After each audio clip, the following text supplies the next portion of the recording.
Caros ouvintes e telespectadores, uma calorosa saudação a todos. No podcast de hoje vamos falar a respeito de educação e veremos que ela não é um apelo somente a princípios morais, mas também à arte e aos sentimentos. E para isso vamos utilizar do pensamento de dois grandes filósofos alemães, Immanuel Kant e Friedrich Schiller, que tratam a educação como um dos temas centrais em suas obras. Ambos, eles entendem que o ser humano não nasce pronto, mas precisa de um processo formativo para desenvolver a sua humanidade e alcançar a liberdade. Schiller, que foi influenciado por Kant, ele considera insuficiente, apesar dessa influência, uma educação fundada apenas na razão e no dever, como Kant defendia. Sendo assim, ele propõe a educação estética, que seria, na visão dele, capaz de harmonizar a razão e a sensibilidade, fazendo como resultado uma liberdade que venha como uma experiência vivida, digamos assim, e não apenas como uma mera obrigação moral.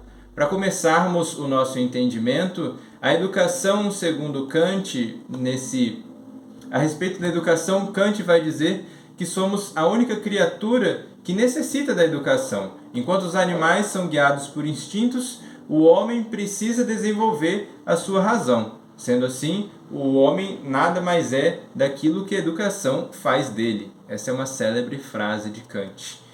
Para que o processo da educação se dê na prática, são necessárias 4 etapas. A primeira etapa é a disciplina, em que o homem ele se livra de impulsos naturais que afastam ele do caminho da educação. A segunda etapa é o cultivo, em que ele aprende capacidades e conhecimentos práticos e técnicos que serão úteis e proveitosos para a sua vida, como, por exemplo, ler, escrever, aprender um ofício específico. A terceira etapa é a civilização, que nela o indivíduo aprende a viver em sociedade, aprende regras de convivência, regras de prudência, respeito, comportamento social, aprende a influenciar os outros também. E a quarta etapa, que é o mais alto nível, é a etapa da moralização, em que o indivíduo aprende a agir não por interesse e também não por medo de punição, mas porque ele reconhece racionalmente o que é moralmente correto. Ele age com autonomia moral e cumpre o dever pelo dever. Ele sabe que deve ser cumprido, portanto, ele cumpre. Essa etapa é associada dentro dos imperativos de Kant, ao imperativo categórico. E uma de suas máximas é agir de forma que a forma individual que eu venho a agir, ela possa se tornar uma lei geral, uma lei universal para todos.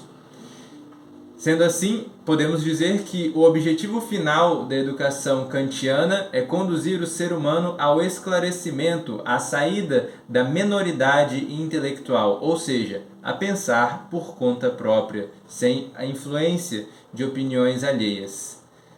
Porque muitas pessoas não têm coragem de pensar por conta própria. Sendo assim, o grande lema de Kant é sapere aude, uma expressão latina que significa ouse saber, tenha coragem de saber.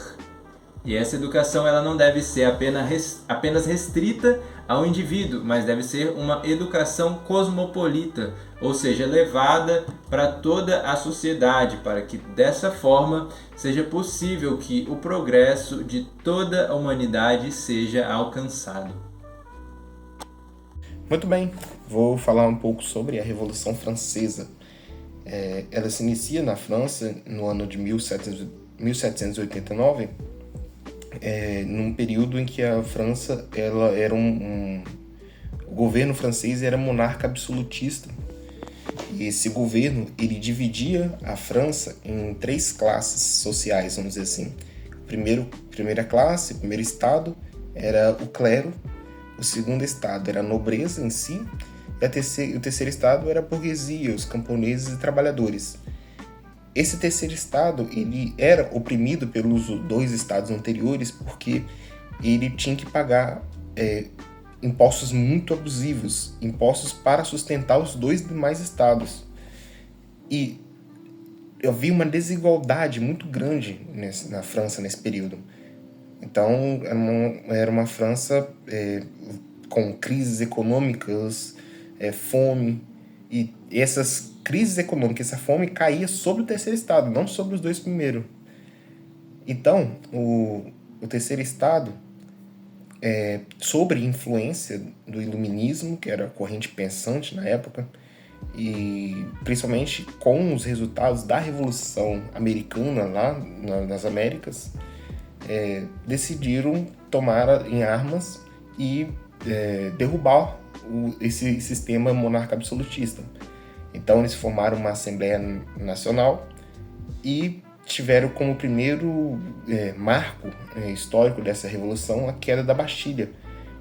E a queda da Bastilha que ocorreu mais ou menos no ano 1789, em 14 de julho, e foi o símbolo do início dessa revolução. O lema, né, da revolução era liberdade, fraternidade e igualdade, que é obviamente inspirado totalmente na corrente iluminista. E após ter o êxito, né, de derrubar a monarquia absolutista, os revoltosos formaram duas correntes políticas, vamos dizer assim, que foram os jacobinos e os girondinos. Os jacobinos seriam mais ou menos o que hoje nós chamamos de esquerda, e os girondinos o que nós chamamos de direita. E logo após, né, eles tomarem o poder de fato, expulsar o monarca, na verdade matar o monarca, começou um período chamado período de terror, que foi quando os jacobinos, liderados por Robespierre, que era o líder deles, iniciou um grande período de perseguições e assassinatos em massas.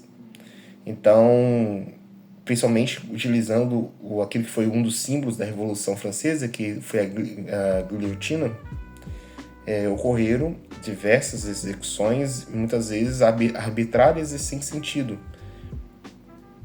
E isso influenciou bastante o pensamento de Schiller, que virá logo após.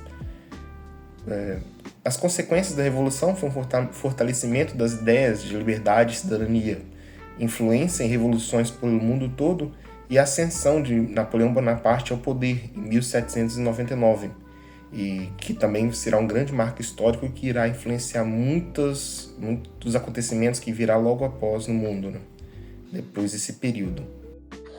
1, 2, 3 e já. Friedrich Schiller, que era poeta, dramaturgo e filósofo alemão, concordava com Kant em diversos aspectos. Também acreditava que a finalidade da educação é formar seres humanos livres e moralmente responsáveis. Entretanto, considerava que o caminho proposto por Kant é excessivamente rígido. Segundo Schiller, a moral kantiana tende a apresentar um conflito permanente entre razão e sentimento. O indivíduo parece obrigado a agir corretamente apenas porque o dever o exige, frequentemente contrariando suas inclinações naturais. Para Schiller, essa visão produz um ser humano dividido interiormente. A razão domina os sentimentos, mas não os integra. O resultado pode ser uma pessoa moralmente correta, porém fria, mecânica, incapaz de experimentar plenamente a liberdade. Por isso, Schiller procurava responder uma questão fundamental: como formar pessoas que pratiquem o bem espontaneamente, encontrando alegria naquilo que é moralmente correto? Sua resposta é a educação estética. Schiller afirmava que nenhum Estado verdadeiramente livre pode existir se seus cidadãos não forem interiormente livres. A liberdade política depende da formação do próprio indivíduo. Antes de transformar a sociedade, é preciso transformar o ser humano.